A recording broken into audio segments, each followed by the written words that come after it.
স্বাদের ছাদ বাগান ইউটিউব চ্যানেলের ভিডিও দেখে বহু মানুষ পিটুনিয়া চাষ করে ভীষণভাবে উপকৃত হয়েছেন।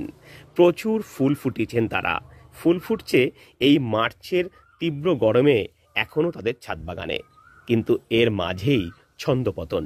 আবহাওয়া দপ্তর ঘোষণা করেছে মার্চের শেষ দিকে প্রবল বৃষ্টিপাতের সম্ভাবনা।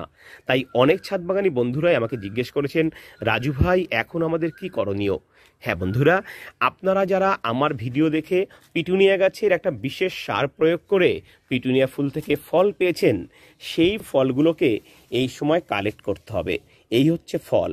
এই ফলগুলো গাছের ফুলের রং অনুযায়ী বিভিন্ন কন্টেনারে কালেক্ট করে বীজ সংরক্ষণ করুন। এখন যদি এই ফল না কালেক্ট করেন তাহলে কিন্তু এই বৃষ্টিতে এই ফলগুলো নষ্ট হয়ে যাবে। তাই অবিলম্বে এই ফলগুলো কালেক্ট করে গাছগুলোকে ফেলে দিন। আর এই রকম শর্টকাট টিপস রোজ পেতে সাবস্ক্রাইব করুন স্বাদের ছাদ বাগানকে।